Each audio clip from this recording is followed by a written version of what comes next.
देशाच्या लोकशाहीवर एक मोठं संकट केंद्राच्या नरेंद्र मोदीच्या हुकुमशाही प्रवृत्तीमुळे निर्माण झालेला आहे। मोदी नावाचा चुकीचा अर्थ लावून, कारण की ललित मोदी, नीरव मोदी हे बगोडे ज्यांनी देशाच्या जनतेचे पैसे लुटून जे देश सोडून पळाले, ज्या अदानीला 20,000 कोटी रुपयाच्या ज्यावेळेस गुजरातचे मुख्यमंत्री नरेंद्र मोदी असताना तेव्हापासूनचा हा सगळा कारभार चाललेला आहे आणि विदेशामधल्या काही सेल कंपन्या तयार करून हे पैसे त्या पद्धतीचे फिरवण्याचं काम होतं आहे। आणि हे सगळे प्रश्न राहुल गांधीजींनी सातत्याने विचारले। आखरी विरोधकांचं काम असतं की लोकांच्या जनतेचा पैशाचा हिशोब सरकारकडून घेणं आणि सरकारने त्याचं उत्तर दिलं पाहिजे। त्यालाच खऱ्या अर्थाने लोकशाही म्हटली जाते। आपण पाहिलं की आज हे खालच्या पातळीवर, कारण की देशाचे प्रधानमंत्री लोकसभेमध्ये म्हणतात की गांधी परिवार हे नेहरूचं नाव लावून या देशामध्ये त्या पद्धतीचं सत्तेमध्ये सहभागी राहतात। यांचं कुठलंही अस्तित्व नाही। त्यांचे मंत्री सोनिया गांधींचं लोकसभेमध्ये त्यांना बेइज्जत करतात। महिलेचा सन्मानी सुद्धा हे ठेवू शकत नाही। आपण पाहिलं असेल की राहुल गांधींना राष्ट्रद्रोही हे लोक म्हणतात। एका स्वातंत्र्य सेनान्याचा नातू, शहीदाचा पोरगा, ज्यांनी या देशासाठी बलिदान दिलं प्रधानमंत्री पदावर असताना, मग इंदिराजी असतील की राजीवजी असतील, आणि ज्यांचा तिरंग्यामध्ये त्यांचा शेवट झाला, अशा परिवाराच्या पोराला राष्ट्रद्रोही म्हणणारी ही जी मानसिकता या देशात निर्माण झाली, या मानसिकतेच्या विरोधातली ही लढाई आहे। आणि आज पूर्ण महाराष्ट्रामध्येच नव्हे तर देशामध्ये या मानसिकतेच्या विरोधातली लढाई आम्ही उभी करतोय। राहुल गांधींनी मोदी चोर आहे, ललित मोदी, नीरव मोदी हे चोर आहेत हे म्हटलं म्हणून त्यांच्यावर 2 वर्ष त्यांच्यावर सजा सुनावण्याचं काम त्यांच्यावर झालेलं आहे। मग यांच्यावर का नाही होत? ज्या नरेंद्र मोदींनी सातत्यानं सोनिया गांधीजी असतील, राजीव गांधी त्या काळामध्ये राजीव गांधींना चोर म्हणणारे हेच नरेंद्र मोदी, मग यांच्यावर काय 2 वर्षाची सजा होत नाही? हा सवाल आता या देशातली जनता यांना विचारायला लागलेली आहे। जनतेचा आवाज बनून राहुल गांधीजी या देशाच्या संविधानिक व्यवस्थेला आणि लोकशाहीला वाचवण्यासाठी निघाले। जनतेच्या घामाचा, मेहनतीचा पैसा तो सुरक्षित राहावा ही भूमिका घेऊन राहुल गांधीजी ज्यांनी कन्याकुमारी ते काश्मीर पदयात्रा काढली, त्यांच्या विरोधात या पद्धतीचं षडयंत्र रचून लोकांनी निवडून दिलेल्या राहुल गांधींना लोकसभेचं सदस्यत्व तडकाफडकी रद्द करणं हाच खऱ्या अर्थानं लोकशाहीचा विश्वासघात करण्याचं पाप भाजप आणि नरेंद्र मोदीच्या सरकारने केलेलं आहे। त्याच्या विरोधात हे आंदोलन आज आम्ही सकाळी 10 वाजतापासून तर 5 वाजेपर्यंत पूर्ण राज्यातच नव्हे तर देशामध्ये हे धरणे आंदोलन आम्ही आज केलेलं आहे। महात्मा गांधीच्या विचाराने ही लढाई आम्ही आता पुढे नेणार आहोत, कारण की गांधी नावातच एक ताकद आहे आणि गांधी नावानेच या देशाला स्वातंत्र्य मिळवून दिलेलं आहे। आणि त्याच गांधीचा अपमान करण्याचं पाप भाजप करते आहे आणि म्हणून त्यांचं पतन झालं पाहिजे, त्यांना सत्तेतून बाहेर काढलं गेलं पाहिजे। हा आवाज जनतेपर्यंत पोहोचवण्याचं काम काँग्रेसचा प्रत्येक कार्यकर्ता, आणि आपण पाहिलं की स्वतःनी जे भाजपच्या विरोधातली जी अनेक पक्ष आहेत, मग कम्युनिस्ट असतील, RPIचे पक्ष असतील, राष्ट्रवादी असेल, शिवसेना उद्धव ठाकरे असतील, असे राज्यातले विविध जे भाजपच्या विरोधातले पक्ष स्वतःहून राहुल गांधीवर झालेल्या अन्यायाच्या विरोधात आज ते एकत्रित होत आहेत। 29 तारखेला भव्य एक रॅली महात्मा गांधीच्या प्रतिमेपासून संविधान चौकापर्यंत बाबासाहेब आंबेडकरांच्या प्रतिमेच्या समोर एक भव्य रॅली या ठिकाणी येईल आणि लोकशाहीला घातक असलेली जी व्यवस्था भाजपची निर्माण झालेली आहे तिचा विरोध कडाडून केला जाईल अशा पद्धतीचं नागपूरमध्ये कार्यक्रम आहे। पण पूर्ण महाराष्ट्रामध्ये देशामध्ये वेगळ्या वेगळ्या पद्धतीने ही कार्यक्रम घेतले जातील आणि ही लढाई उभी केली जाईल। काय प्रश्न असेल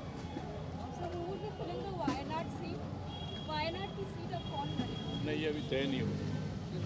वायनाड का सीट में कोई अभी ये हुआ नहीं है क्योंकि अभी भी कोर्ट में हम कोर्ट के सामने खड़े हैं। कोर्ट हमको जस्टिस देगा ऐसा हमें विश्वास है और जो भी गलती हुई नहीं है और जिस तरह से राहुल गांधी जी के ऊपर चोर को चोर बोलने के ऊपर डाकू को डाकू बोलने के ऊपर अगर इस तरह की डिस्क्वालिफिकेशन किया जाता है उसके बारे में हम कोर्ट में हैं और कोर्ट में हमें न्याय व्यवस्था के ऊपर हमारा पूरा विश्वास है और राहुल जी को उसमें जस्टिस मिलेगा।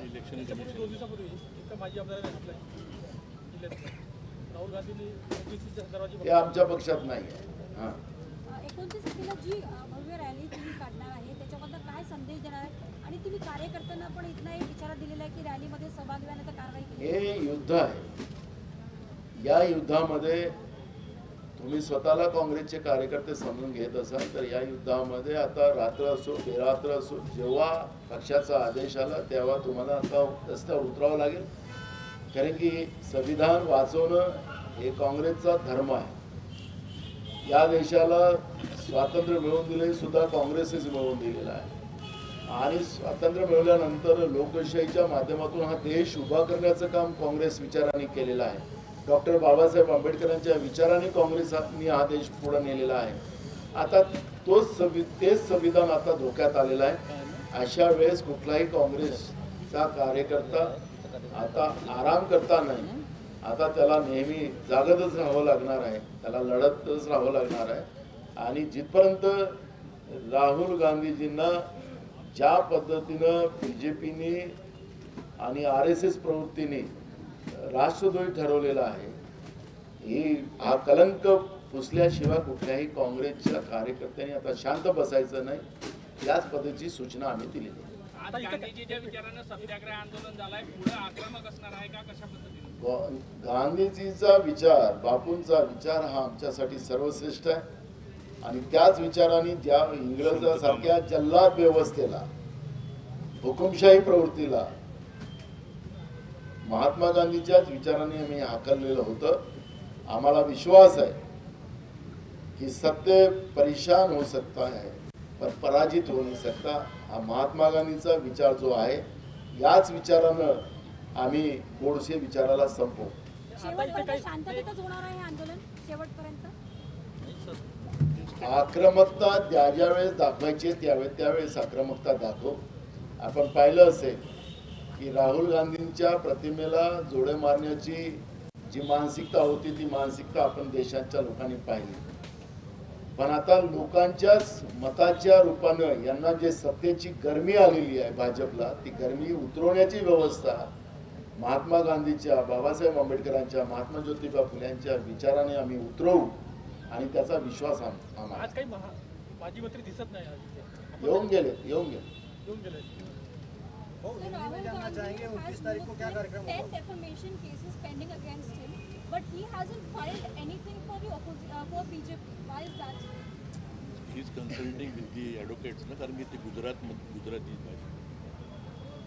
आपने देखा होगा कि जिस तरह से इस फ्रॉड केस को जो केरल में हुई थी वो घटना को गुजरात में लाके खड़ा किया, कर्नाटक में हुई घटना को गुजरात में लाके खड़ा किया और जिस तरह से झूठ मूठ की कहानी बनाकर केस को अंजाम देने का काम किया गया, किसका दबाव था वो भी आपको सबको पता है।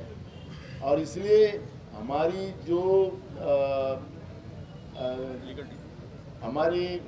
जो कांग्रेस की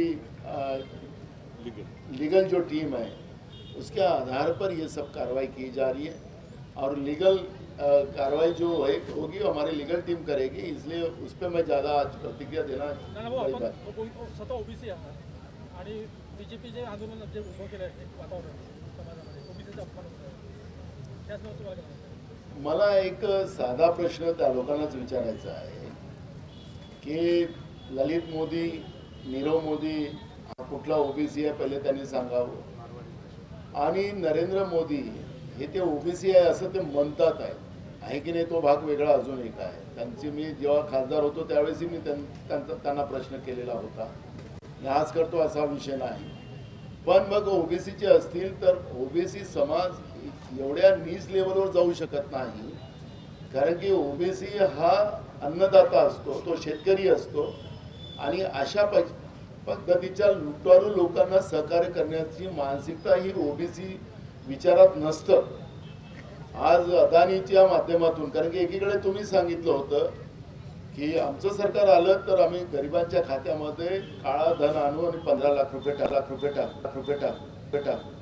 अदानीच्या खात्यामध्ये 20,000 कोटीच्या वरची रक्कम टाकली, मग गरिबांच्या खात्यामध्ये 15 लाख का नाही टाकली? 15 लाख टाकली असती तर आम्ही म्हणालो असतो की ते बरोबर आहे, ओबीसी आहे. पण ते ओबीसीची मानसिकता नाही आहे. अशा मूठभर लोकांना, ओबीसीच्या आणि बहुजन समाजाच्या लोकांना लुटून या मूठभर लोकांच्या खिशामध्ये पैसे टाकणारा विचार हा ओबीसीचा होऊ शकत नाही. आणि मी हे लोकसभेतही बोललेलो आहे. त्याच्यामुळे जीएसटी सारखा कायदा आणून ज्या पद्धतीनं राहुल गांधी नेहमी म्हणायचे की गब्बर सिंग टॅक्स आहे, मी तुम्हाला मुद्दामून सांगतो की आज जीएसटीच्या माध्यमातून सर्वसामान्याला लुटलं जातं आणि देशभरातल्या मूठभर लोकांच्या खिशात पैसे टाकले जातात. ही ओबीसीची मानसिकता नाही. जेव्हा जेव्हा भाजपवर या पद्धतीचे संकट येतात त्यावेळेस हिंदू समोर आणला जातो, त्यावेळेस आता तर त्यांनी एक नवीनच पाऊल उचललं, जात पुढं आणली, ओबीसी आणलं. ओबीसीची मानसिकता ही नाही. मी स्वतः ओबीसी आहे आणि मी ओबीसीची लढाई इतके वर्ष लढतोय. विधानसभेचा अध्यक्ष असताना मी स्वतः जातीनिहाय ठराव आणला, जातीनिहाय जनगणना होईल असा ठराव आणला. नरेंद्र मोदींनी का नाही जातीनिहाय जनगणना या देशामध्ये सुरू केली? पण ते करणार नाही, कारण की ओबीसीचं भलं झालं नाही पाहिजे, हीच मानसिकता भाजपची आहे. आणि त्याचा खरं चेहरा आता लोकांच्या समोर आलेला आहे. मोदींचा अपमान म्हणजे ओबीसीचा अपमान असतो. मोदी तर हा देश आहे असं ते म्हणतात, अडाणी हा देश आहे असं ते म्हणतात. अडाणीचा अपमान झाला म्हणजे देशाचा अपमान झाला, मोदीचा अपमान झाला म्हणजे देशाचा अपमान झाला. एक व्यक्ती नाही, या देशाचे 140 कोटी ही देश आहे. त्या लोकांचा अपमान होतो. रोज शेतकरी आत्महत्या करते तर त्याचा अपमान होत नाही आहे. राज्याच्या कृषी मंत्र्याच्या विधानसभेमध्ये अधिवेशनाच्या काळामध्ये 18 दिवस अधिवेशन चाललं, 18 दिवसामध्ये 11 शेतकऱ्यांनी आत्महत्या केल्या आणि ते सगळे ओबीसी होते. मग आता ते कुटुंब उघड्यावर आलं, त्यांची चिंता नाही. मोदी म्हणजे एकटा ओबीसी होतो काय? म्हणजे आम्ही ओबीसी नाही, फक्त मोदी म्हणजे ओबीसी. ही जी काही मानसिकता आहे, दृष्टिकोनाची मानसिकता आहे, ही संकुचित मानसिकता आहे, ही बीजेपीच्या रूपानं आपल्याला पाहायला मिळतं. आणि म्हणून ओबीसी समाजही आता जागा झालेला आहे. यांच्या ह्या नकली आणि फ्रॉड चेहऱ्याला आता लोकांनी ओळखून घेतलेलं आहे आणि आता त्यांचं पतन सुरू झालं आहे. कारण की गांधीच्या वाटा गेलेल्या आहेत आणि गांधीच्या वाटा जे जे कोणी गेलेत त्यांचं पतनच झालेलं आहे. आपल्याला 1978ची पण घटना माहिती आहे. इंदिरा गांधींना त्यावेळेस असंच त्यांचं सदस्यत्व रद्द केलं गेलं होतं. 1980 मध्ये निवडणुका झाल्या आणि 1980 मध्ये पुन्हा इंदिरा गांधी या देशामध्ये बहुमतानं सत्तेमध्ये आल्या. आता पुन्हा ही चूक आता नरेंद्र मोदीच्या सरकारने केलेली आहे, भाजपने केलेली आहे आणि भाजपचं पतन आणि नरेंद्र मोदीचं पतन सुरू झालेलं आहे हे आपण पाहतोय. और हिंदी में जानना चाहेंगे 29 तारीख को क्या कार्यक्रम रहेगा, कैसे क्या उसकी रूपरेखा रहेगी? राहुल गांधी जी के ऊपर जिस तरह से कार्रवाई करने का पाप जो नरेंद्र मोदी की सरकार ने किया, उसका विरोध जो बीजेपी विरोधी जितनी भी पार्टियां हैं उनके मन में है. आज सभी पार्टियों की एक मीटिंग हुई और उसमें एक निर्णय लिया है कि 29 तारीख को महात्मा गांधी जी की प्रतिमा के पास से संविधान चौक में बाबा साहब अम्बेडकर की प्रतिमा तक एक बड़ी रैली की जाएगी और रैली के यहाँ पर आकर एक बड़ी सभा की जाएगी. शाम को 5 बजे वो रैली बनेगी और मुझे लगता है कि नागपुर ग्रामीण और नागपुर शहर से बड़े तादाद में लोग इस सभा में शामिल होंगे और एक तरह का एक गुस्सा बीजेपी के इस लोकशाही और तानाशाही के विरोध लोकशाही के विरोध में और तानाशाही प्रवृत्ति के बारे में लोगों में है और उसी का परिणाम होगा कि आपको लोगों का गुस्सा स्वाभाविक सामने आया है। और जो राहुल गांधी जी देश की तमाम जनता की आवाज़ बनकर मोदी की अत्याचारी व्यवस्था के और लूट व्यवस्था के विरोध में जो लड़ाई कर रहे हैं, अदानी के पास जो पैसा जमा हुआ है वो जनता का पैसा है, लूटपाट किया हुआ पैसा है, उसमें नरेंद्र मोदी जब गुजरात के मुख्यमंत्री थे तब से थे और वो विदेश की कुछ सेल कंपनियां बनाकर उसके माध्यम से वो पैसा दिखाने का काम किया जा रहा है। वही सवाल राहुल गांधी पूछ रहे हैं। ललित मोदी और नीरव मोदी इन्हें देश के जनता का पैसा लूट कर भागे हैं, भगोड़े हैं वो देश के।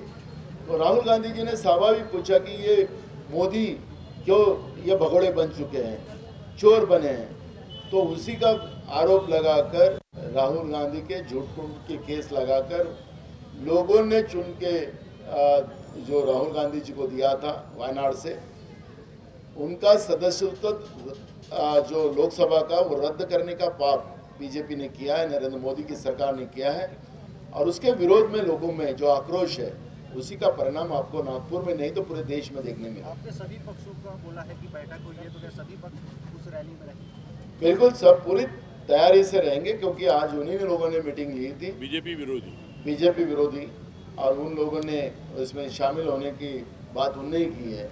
आज का आंदोलन सत्याग्रह वाला था, तो इसके आगे भी सत्याग्रह रहेगा या उग्र रहेगा? क्योंकि हम कांग्रेस ये गांधी विचारधारा का है, डॉक्टर बाबा साहेब अम्बेडकर की विचारधारा का है, महात्मा ज्योतिबा फुले का, शाहू फुले अम्बेडकर विचारधारा को ही आगे बढ़ाने वाला कांग्रेस पार्टी है। और हमने कभी भी देश की जो भी आज़ादी की लड़ाई हो उस लड़ाई को भी महात्मा गांधी के विचारधारा से लड़ी गई थी। एक बदमाश प्रवृत्ति जो होती है, जो अंग्रेजों में थी, हुकुमशाही थी, हिटलरशाही थी, उस प्रवृत्ति को भी महात्मा गांधी के विचारधारा से ही हमने देश से मुक्त करवाई। तो नरेंद्र मोदी के रूप में, बीजेपी के रूप में अगर इस तरह की हुकुमशाही की प्रवृत्ति आई है तो महात्मा गांधी की विचारधारा से ही हम उसको निपटेंगे और देश की जनता कांग्रेस के साथ खड़ी होगी।